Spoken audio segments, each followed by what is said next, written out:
Good morning, students. This is Sunil here, your history teacher, and today I am going to explain your chapter number 5, The Rise of the Kingdom. Okay students, तो आज के अपने इस video lecture में हम लोग आपकी history का chapter number 5 the rise of the kingdom को एक्सप्लेन करेंगे और इसके बारे में जानेंगे, समझेंगे कि आखिर इस चैप्टर में क्या है और क्या नहीं. Okay, the rise of kingdom. Students, जैसा कि चैप्टर के नाम से ही पता चल रहा है, इसमें हम क्या पढ़ेंगे, किस तरह से राज्यों का उदय हुआ. इट मीन्स राज्यों का उदय, किस तरह से राज्य बने और साम्राज्य बने और क्या क्या हुआ, क्या क्या नहीं, ये सारी बातें इस चैप्टर के थ्रू हम लोग जानेंगे. ओके, चलिए स्टार्ट करते हैं. देखिए यहाँ पे थोड़ा सा छोटा सा इंट्रोडक्शन दिया हुआ है, छोटा सा, जिसको कि आप लोग देख सकते हैं. कह रहे हैं कि इन द प्रीवियस चैप्टर, हमने अपने लास्ट चैप्टर में you have learned about the villages, clans and tribes.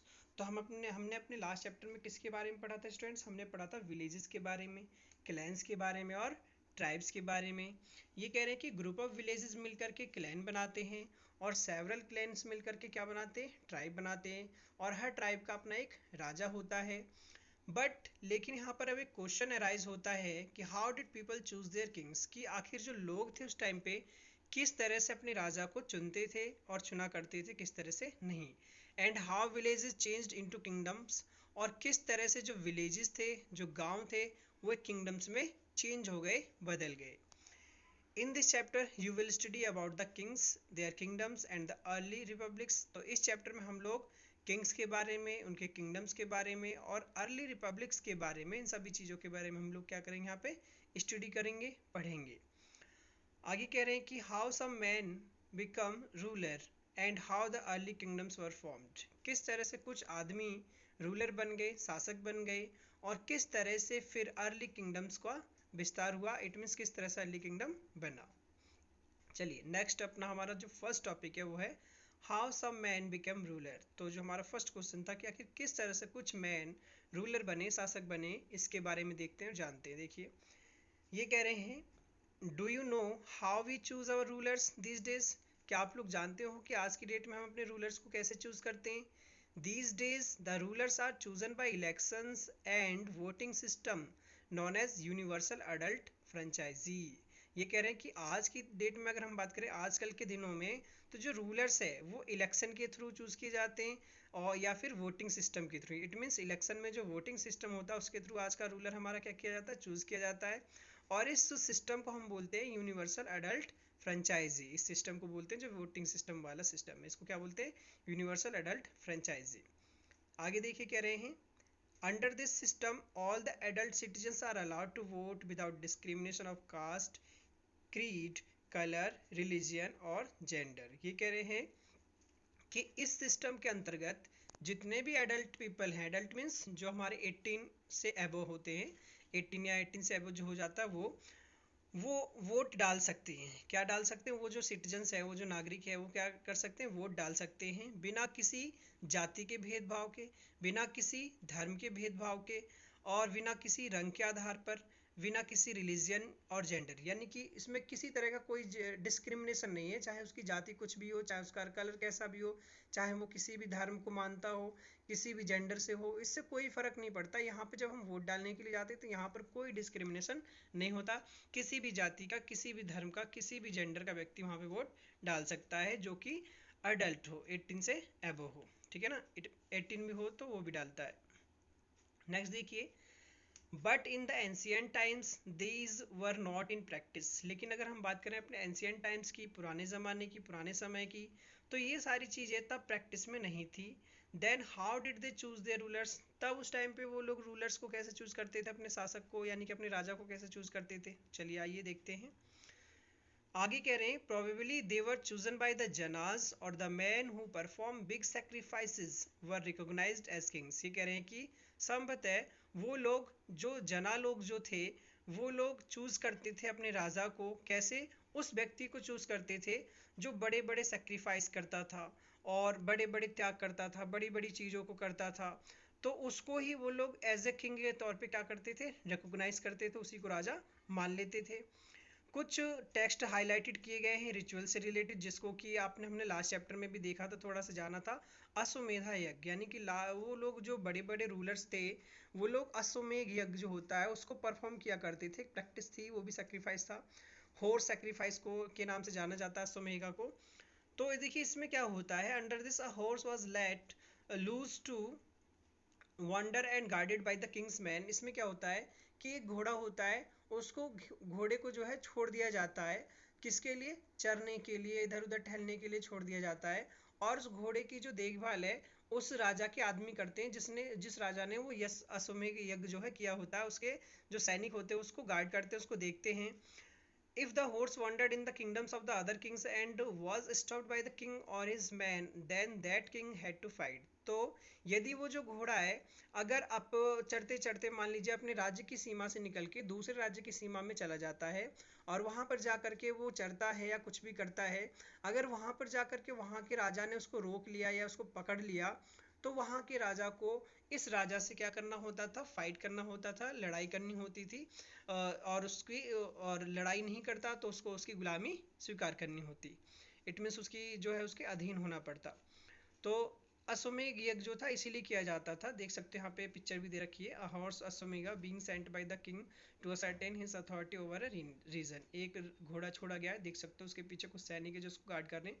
अब एक घोड़ा चढ़ते चढ़ते टहलते टहलते जहाँ भी जाएगा, अगर वहाँ के किसी दूसरे राज्य में जाता है, अपने राज्य में तो कोई बात नहीं, दूसरे राज्य में जाता है तो वहाँ के राजा ने अगर उसको रोका तो उसको फाइट करनी पड़ती थी इस राजा से, वरना उसके अधीन माना जाता था वो। तो वहीं देखिए, वहीं दूसरी तरफ, if they allowed the horse to pass through their kingdom it mean that they accepted the king who wanted to perform the sacrifice is stronger than them. और यदि उन्होंने उसको नहीं पकड़ा और उसको नहीं रोका और नहीं रोका, तो ये माना जाता था वहीं दूसरी तरफ कि वो जो राजा है या वो जो राज्य है, वो सामने वाला जो राजा है जिसने अश्वमेध यज्ञ का घोड़ा छोड़ा है, वो उसकी अधीनता को स्वीकार करता है। और ये मानता है कि वो जो दूसरा वाला जो राजा है जिसका वो घोड़ा है, वो इससे ज़्यादा पावरफुल है और ताकतवर है। The king who organize the sacrifices was regarded as being more powerful. और जो राजा इस सेक्रीफाइस को ऑर्गेनाइज करता था, जो इसको करता था, वो ज़्यादा पावरफुल माना जाता था। The sacrifices were perform by specially trained priest and all those who came to those these sacrifices brought gifts for the king. तो देखिए, ये जो सेक्रीफाइस था, एक स्पेशली जो ट्रेंड प्रीस्ट थे, जो पुजारी थे, उनके द्वारा कराया जाता था। और all those who came to these sacrifice, और वो सारे राजा या किंगडम्स के जो राजा लोग थे, किंग लोग थे, जो यहाँ पर आते थे, वो राजा के लिए, उस राजा के लिए कुछ ना कुछ गिफ्ट वगैरह लेकर के आते थे। नेक्स्ट देखिए, नेक्स्ट हमारा second, agriculture and the formation of republics. अब हम इसमें पढ़ेंगे कि एग्रीकल्चर यानी कि जो हमारा जो खेती बाड़ी है, कृषि है, और किस तरह से रिपब्लिक, एक गणराज्य का, गणतंत्र का किस तरह से फॉर्मेशन हुआ, उसके बारे में हम यहाँ पर देखेंगे। देखिए कह रहे, during this period two major changes occurred in agriculture. इस पीरियड के दौरान दो बड़े बड़े बदलाव हुए एग्रीकल्चर में। पहला है the use of iron axis and growing of paddy. पहला एक तो ये है कि आयरन जो एक्सिस है, यानी जो लोहे की जो टूल्स थे, जो दराती वगैरह जो थी जिससे फसल काटी जाती है, इन सब चीज़ों का आविष्कार हो चुका था। और जो पैडी की जो फसल थी वो भी ग्रो होने लगी थी। नेक्स्ट देखिए, once the Aryan settled down in one place, there was all expansion of agriculture, especially with the use of iron axes and plowshares। तो देखिए, एक बार आर्यन लोग जहाँ कहीं भी सेटल हो जाते थे किसी प्लेस पे, तो वहाँ पे जो एग्रीकल्चर था वो काफ़ी तेज़ी से बढ़ने लगता था। किसकी सहायता से? आयरन एक्सिस और प्लोसेयर्स की सहायता से, यानी कि खेती बाड़ी से रिलेटेड जो हल वगैरह जो जुताई के काम में आते थे, उन सब चीज़ों की सहायता से। These iron tools could clear the forest and dig deeper than the stone और copper tools। और ये जो आयरन टूल्स थे, ये फॉरेस्ट वगैरह को साफ करने में, क्लियर करने में, और स्टोन और कॉपर टूल्स से बड़े बड़े गड्ढे खोदने में, डीप करने में, डिग करने में काम आते थे, और गड्ढे खोदने में काम आते थे। The people started cultivating rice in the middle Gangtik valley, i.e. the area east of Allahabad, as the region was suited to wet rice cultivation। देखिए कह रहे हैं कि जो लोगों ने जो कल्टीवेशन शुरू किया था, जो खेती बाड़ी शुरू की थी, वो जो मिडल गंगटिक वैली है, जो गंगा के बीच वाला जो इलाका है, जो घाटी है, उस एरिया में वहाँ पर उन्होंने खेतीबाड़ी का काम शुरू किया था, जो कि इलाहाबाद वाला इलाका पड़ता है। वहाँ पर उन्होंने सबसे पहले राइस कल्टीवेट किया था, यानी कि चावल की खेतीबाड़ी की थी। All this led to gradual agriculture expansion as well as growth of population। ये सारी चीज़ें देखिए धीरे धीरे एग्रीकल्चर के जो एक्सपेंशन था उसको बढ़ा रही थी, इसके साथ साथ पॉपुलेशन भी बढ़ रही थी। This resulted in major change in the socio political structure of the janapadas. तो इसका देखिए परिणाम ये हुआ कि इसके आगे चल के काफ़ी मेजर चेंजेस देखने को मिले, जो कि धीरे धीरे जो हमारा सोशियो पॉलिटिकल स्ट्रक्चर था वो जनपद में तब्दील होने लगा, बदलने लगा। Due to expansion in population and agriculture, the Vedic tribes came in closer contact with each other and with the non-Aryan people। तो देखिए जैसे जैसे एक्सपेंशन हुआ पॉपुलेशन में और एग्रीकल्चर में, तो जो वैदिक ट्राइब्स थी वो किसके नज़दीक आने लगी? Came in closer contact with each other, एक दूसरे के वो नज़दीक आने लगे, एक दूसरे के संपर्क में आने लगे। And with the non Aryan population, किसके साथ? और इसके साथ साथ जो नॉन आर्यन पॉपुलेशन थी उसके साथ भी वो लोग कॉन्टैक्ट में आने लगे। This led to the formation of large territorial entities known as janapadas and janapadas. तो देखिए कह रहे हैं कि इसकी वजह से किसका फॉर्मेशन होता है? फिर बड़े बड़े जो टेरिटोरियल जो साइट्स थी, जो शहर थे, ये सब चीज़ें बनने लगी, जिनको कि हम जनपदास और महाजनपदास के नाम से जानते हैं। चलिए नेक्स्ट देखते हैं आगे। नेक्स्ट पढ़ेंगे हम लोग जनपदास और महाजनपदास के बारे में। तो चलिए देख लेते हैं फटाफट से। ये कह रहे हैं the political structure of the ancient Indian appears to have started around 600 BC in Ganga plains with the semi nomadic tribes unit called jana, meaning subjects. देखिए कह रहे हैं कि अगर हम पॉलिटिकल स्ट्रक्चर की बात करें एंशियंट इंडियंस की, तो करीब आज से 600 BC पहले की बात है, जो कि गंगा प्लेन के वाले इलाके से स्टार्ट हुआ था। और वहाँ पे कुछ सेमी नोमैडिक ट्राइब्स रहती थी, जिनको कि हम लोग जना के नाम से जानते थे। Early Vedic texts attest several janas or tribes of the Aryans living in the semi-nomadic tribal state, fighting among themselves and with other non-Aryan tribes for cows, sheep and green pastures। देखिए अगर हम वैदिक text की बात करें तो उसमें से बहुत सारे जनास का जिक्र किया गया, आर्यंस का जिक्र किया गया, ट्राइब्स का जिक्र किया गया है, और से जो कि सेमी नॉमेडिकल ट्राइबल स्टेट में रहते थे। एक दूसरे से वो लोग आपस में फाइट भी करते थे और नॉन आर्यंस के साथ भी फाइट करते थे, जो काव, सीप, ग्रीन पास्चर्स, इन सब चीज़ों को रखते थे, इनसे लोग भी इनसे भी वो लोग फाइट करते थे। Some of the important tracts were Panchala, Bareilly district, Surasena, Mathura, और कौशला, अवध, कोशी, विदेहा, मगधा, एटीसी। देखिए कुछ इसमें से जो बड़े बड़े जो जनपद हैं, जो महाजनपद, इनके नाम दिए हुए हैं। पांचाला, जो कि पांचाल, अगर हम हिंदी में बोले तो पांचाला को पांचाल, जो कि बरेली डिस्ट्रिक्ट में पड़ता है। सूरसेन, जो मथुरा में है। कौशला, अवध को बोलते हैं। कोशी, विदेहा, मगध, ये कुछ बड़े बड़े क्या थे? किंगडम्स थे, राज्य थे। These tracts were not simple tribes but were kingdoms and republics. ये जो रीजन्स थे ये कुछ सिंपल ट्राइब वाले रीजन नहीं थे, यहाँ पर बड़े बड़े किंगडम्स और राजा लोग वगैरह यहाँ पर रहा करते थे, और रिपब्लिक भी अच्छी खासी, यानी कि गणराज्य थे, एक तरह से क्या थे? गणराज्य थे। These territories were called janapadas. इन टेरिटरीज को हम क्या बोलते थे? जनपदास बोलते थे, यानी जनपद बोले जाते थे। In these republics it was the Kshatriya families who own the land and had the political powers. In republics की बात करें तो ये जो गणराज्य था, जो गणतंत्र था, इसमें क्षत्रिय फैमिलीज आती थी, यानी कि जो क्षत्रिय फैमिली, जो राजपूत, जो ठाकुर लोग थे, उनके परिवार, उनकी फैमिलीज आया करती थी।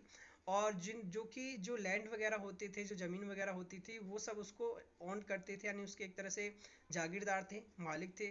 और जितनी भी सारी सारी जो पॉलिटिकल पावर्स थी वो इन्हीं लोगों के पास थी। This type of government has been called oligarchy by some historians. इस तरह की गवर्नमेंट को, यानी कि जहाँ पे एक राजा शासक होता है, उसको हम क्या बोलते हैं? ओलिगार्की। कुछ हिस्टोरियंस के द्वारा इसको बोला गया। तो देखिए अगर हम ओलिगार्की की बात करें तो ये एक तरह की एक फॉर्म ऑफ गवर्नमेंट है, जिसमें कि जो पावर होता है किसी एक ही बंदे के पास होता है, जो कि एक ही उसी फैमिली का ही हो या किसी का चलता रहता है, यानी वंशवाद सा चलता रहता है। चलिए आगे देखिए। After some times some of these janapadas conquered the neighbouring territories. कुछ आगे चल के कुछ समय बाद इनमें से कुछ जो जनपद थे, इन्होंने कुछ आसपास के जो नेबरिंग टेरिटरीज थे, जो आसपास के जो इलाके थे, उसको जीत लिया। दे setup mahajanapadas which were 16 in all. तो फिर धीरे धीरे करके इन्होंने महाजनपदास बनाए जो कि करीब 16 थे।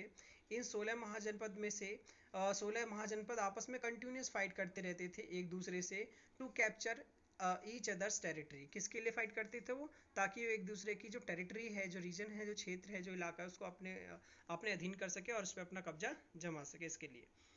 As a result, only four powerful mahajanapadas state survived these were. तो इसका परिणाम ये हुआ कि केवल 4 ही पावरफुल महाजनपदास क्या हुए, स्टेट सर्वाइव कर पाए, जिनका नाम है नीचे देखिए दिया हुआ है। फर्स्ट है मगधा, सेकंड वत्सा, थर्ड अवंती और fourth Kosala. But in course of time Magadha emerged as the most powerful kingdom of this period. लेकिन जैसे जैसे आगे बढ़ते चले गए, जैसे जैसे बढ़ते चले गए, तो जो मगध था वो मगध सबसे पावरफुल किंगडम बन के सभी के सामने उभरा, सभी के सामने प्रकट हुआ। Magadh formed one of the 16 mahajanapadas Sanskrit great countries और रीजन्स इन एंशिएंट इंडिया। तो देखिए, अगर हम मगध की बात करें तो ये 16 महाजनपदों में से इकलौता ऐसा जनपद था जहाँ पे कि यानी कि जो संस्कृत थी, संस्कृत काफ़ी अच्छी खासी बोली जाती है, नहीं संस्कृत वाला ही पूरा इलाका था, और ये हमारे एंशिएंट इंडिया का सबसे पुराना रीजन था। The core of the kingdom was the area of Bihar south of the Ganges. Its first capital was Rajgriha, modern Rajgir, then Pataliputra, modern Patna.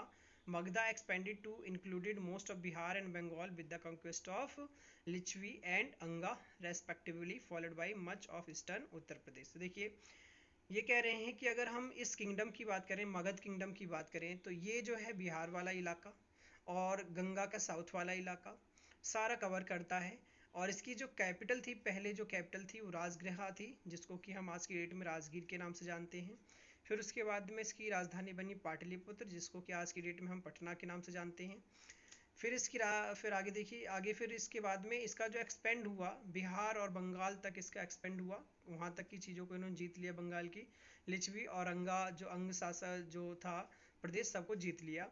और इसके अलावा ईस्टर्न उत्तर प्रदेश के काफ़ी इलाकों तक इनकी पहुँच बन गई।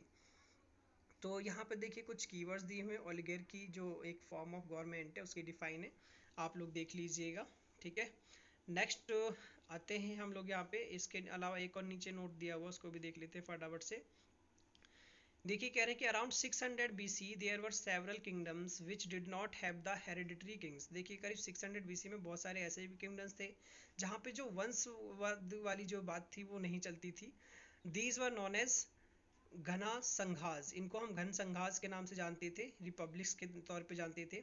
सम of the Gana sanghas were Vajjis of Mithila, the Sakyas of Kapilavastu, the and Mallas of Pava. Buddha was born in Sakya Ganasangha. तो देखिए, कह रहे हैं कि कुछ उसमें से जो घनसंघास थे वो ब्रजाज से, जो कि मिथिला में पड़ता है, साक्यास कपिलवस्तु में, मालास पावा में, और जो बुद्धा थे वो भी साक्या घनसंगा वंश के थे, इसी में पैदा हुए थे। इंपोर्टेंट किंग्स ऑफ मगधा, देखिए मगध के कुछ इंपोर्टेंट राजाओं के नाम दिए हुए हैं। फर्स्ट है आपका बिंबिसार, जो कि 547 से लेकर के 495 BC तक रहा और इस टाइम तक उसने शासन किया। तो देखिए, बिंबिसार की बात करें तो देखिए, Bimbisara was the first ruler of Magadha. जो बिंबिसार था वो मगध का पहला रूलर था, पहला शासक था। ही रूल्ड फॉर 52 ईयर्स, उसने करीब 52 साल तक शासन किया। सेकंड है अजात शत्रु। देखिए, अजात शत्रु की बात करें तो ये 495 टू 462 BC तक इसने शासन किया है। Ajatashatru was the son of Bimbisara, ये बिंबिसार का पुत्र था। He ruled for about 32 years, इसने करीब 32 साल तक शासन किया। He pursued the policy of expansion and conquered Kosala, Kashi and Vaishali. और इसने जो है एक्सपेंशन की पॉलिसी को अपनाया, और जब इसने एक्सपेंशन की यानी कि अपनी राज्यों को बढ़ाने की पॉलिसी को अपनाया, तो इसने किस किस राज्यों को जीत लिया? कौशला, काशी और वैशाली राज्यों को जीत लिया। He called the first Buddhist council in Rajgriha in 487 BC। इसने राजगृहा में 487 BC में फर्स्ट काउंसिल बुलाई थी। Ajatashatru also built a fort, Ajatashatru ने एक किला बनवाया था, which afterwards became the new capital and was called Pataliputra, modern Patna in Bihar, जिसको कि बाद में नई कैपिटल बना दिया गया, नई राजधानी बना दिया गया, जिसको कि आज की डेट में हम पटना के नाम से जानते हैं, जो कि बिहार का जो कि इस टाइम पे बिहार की राजधानी भी है, यानी कि पाटलिपुत्र बनाई थी उसने, जो कि अब पटना के नाम से जाना जाता है, जो कि बिहार की राजधानी है। नेक्स्ट देखिए सक्सेसर ऑफ अजात शत्रु। फिर इसके बाद देखिए अजात शत्रु के बाद कौन आता है, उसका उत्तराधिकारी 462 से लेकर के 326 बीसी तक ये शासनकाल करता है। After Ajatashatru's death Magadha gradually lost its position. जब अजातशत्रु मर गया तो उसके बाद जो मगध की जो पोजीशन थी धीरे धीरे क्या होने लगी, वो खत्म होने लगी। The dynasty of Bimbisara was overthrown by Shishunaga. और जो बिम्बिसार की जो डायनेस्टी थी उसको शिशुनाग को सौंप दी गई। द गवर्नर ऑफ बनारस, जो कि शिशुनाग जो था बनारस का उस टाइम पे क्या था, गवर्नर था।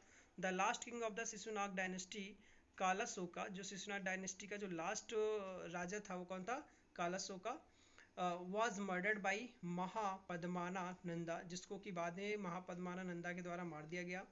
He became the ruler of Magadha, और उसने उसको मार करके वो मगध का राजा बन गया, शासक बन। Causes of the rise of the Magadha kingdom. तो देखिए मगध जो साम्राज्य था, जो राज्य था, उसके राइज होने के क्या क्या कारण थे, देखते हैं फटाफट से। We have noted abou that out of 16 mahajanapadas in northern India Magadha emerged as the most powerful and important kingdom. हम जानते हैं कि जो 16 महाजनपद हमने पढ़े थे ऊपर नदर्न इंडिया के, उसमें से जो मगध था सबसे ज़्यादा पावरफुल और एक इम्पोर्टेंट राज्य बन के सभी के सामने उभरा।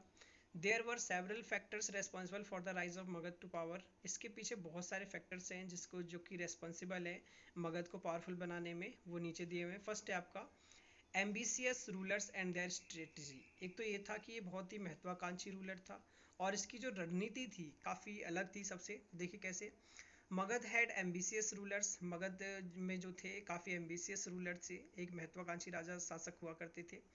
दे wanted to secure their kingdoms, ये लोग अपने किंगडम्स को सिक्योर करके रखते थे, एंड एक्सपेंड देयर टेरिटरीज, और अपनी टेरिटरीज को एक्सपेंड करते थे। Bimbisara use the strategy of matrimonial alliance, जो बिम्बिसारा था उसने मैट्रिमोनियल अलायंस की जो रणनीति थी उसको अपनाया। ही also conquered Anga Ajatashatru annexed Vaishali and Kosala while Padma Nanda took over Kalinga. This made Magadha powerful. तो देखिए उन्होंने अंग को भी जीत लिया, ठीक है, अजातशत्रु ने फिर वैशाली को, कौशला को, महापद्मनानंदा को मार करके कलिंग के ऊपर उसको ही मार करके सब जीत लिया। तो इस तरह से मगध बहुत ज़्यादा पावरफुल बन गया। देखिए मैट्रिमोनियल अलायंस की अगर बात करें तो एक ऐसा अलायंस होता है जिसमें कि जो शादी कर ली जाती, मैरिज के आधार पर वो लोग अपने जो आसपास के जो क्षेत्र थे उसको अपने अधीन कर लेते थे, शादी करते थे वहाँ की लड़कियों से, राजकुमारियों से, और रिश्तेदारी हो जाती थी तो फिर वो सब क्या हो जाते थे, एक तरह से इन्हीं के साथ मिल जाती थी। नेक्स्ट है हमारा रिच नेचुरल रिसोर्सेज। तो सेकंड देखिए रिच आयरन और resources of Magadha enable its rulers to make tools and weapons of good quality. तो देखिए जो मगध वाला जो इलाका था वहाँ पे आयरन और काफ़ी बड़ी मात्रा में मिलता था, जिसकी वजह से जो मगध था और वहाँ के जो राजा थे वो काफ़ी अच्छी वैरायटी की, अच्छी क्वालिटी के वेपन्स और टूल्स वगैरह बनाते थे, जो कि उनको हेल्प करता था ग्रोथ ऑफ इंडस्ट्री में। किसमें? इंडस्ट्री की ग्रोथ में, एग्रीकल्चर की ग्रोथ में, ट्रेड और कॉमर्स की ग्रोथ में। और इन सब चीज़ों ने मगध को एक स्ट्रॉन्ग किंगडम बना दिया। थर्ड है हमारा फर्टिलिटी ऑफ लैंड। उससे पहले देखिए ऊपर एक नोट दिया हुआ है, the Magadha region ie present Jharkhand, Bihar, Orissa and Chhattisgarh is still the largest producer of iron ore. तो देखिए जो मगध था पहले वो छोटा मोटा नहीं था, उसमें पहले बिहार, उड़ीसा, छत्तीसगढ़, झारखंड ये सारे इलाके उसमें आते थे, जहाँ पे कि आयरन ओर की जो मात्रा है काफ़ी ज़्यादा अच्छी है और काफ़ी ज़्यादा वहाँ पे आयरन ओर की मात्रा प्रेजेंट है, ठीक है। नेक्स्ट देखिए थर्ड है fertility of land. Land under cultivation in Magadha was quite fertile. जो लैंड जो थी, जो मगध में खेती बाड़ी जो की जाती थी जिस ज़मीन पे, वो काफ़ी ज़्यादा फर्टाइल थी, काफ़ी ज़्यादा उपजाऊ थी।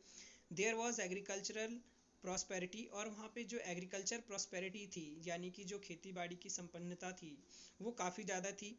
This kept Magadha's economy in good condition. इसने मगध की जो इकोनॉमी थी, जो वहाँ की जो अर्थशास्त्र था, उसको काफ़ी अच्छी कंडीशन में ला दिया। This this prosperity brought about general prosperity and enriched the state treasury। और इस प्रॉस्पेरिटी ने उनको एक जनरल प्रॉस्पेरिटी में ला दिया और इस तरह से इनकी जो स्टेट ट्रेजरी थी यानी कि जो राज्य स्त्री का जो खजाना था उसको काफ़ी ज़्यादा एनरिच कर दिया और उसको बढ़ा दिया। तो स्टूडेंट्स, आज के लिए हमारा इतना ही रहेगा। यहाँ पर नीचे एक कुछ की टर्म्स दिए हुए हैं, आप लोग देख सकते हो। महाजनपद के बारे में दिया हुआ है और मैट्रिमोनियल अलायंस मैंने आपको ऑलरेडी बता दिया। और यहाँ पे इसके अलावा एक मैप दिया हुआ है, मैप ऑफ इंडिया, जिसमें कि जो 16 महाजनपद है उनको दिखाया गया है, आप लोग देख सकते हो। ठीक है, जो रेड डॉटेड वाले जो इलाके हैं वो एंशियंट टाउन है। ठीक है, आप लोग देख लीजिएगा। और आज के लिए हमारा इतना ही टॉपिक रहेगा। ये पार्ट 1 है इस वीडियो का, इस चैप्टर का। और इससे आगे के जो पार्ट बचते हैं, जो पेजेस बचते हैं, आप लोग उसको रीड करके आइएगा, पढ़ के आइएगा। ठीक है ना। इन सभी पार्ट को हम नेक्स्ट पेजेस को हम नेक्स्ट वीडियो में एक्सप्लेन करेंगे। ओके, मिलते हैं नेक्स्ट वीडियो में। तब तक के लिए bye bye, see you, take care, stay home, stay safe, bye.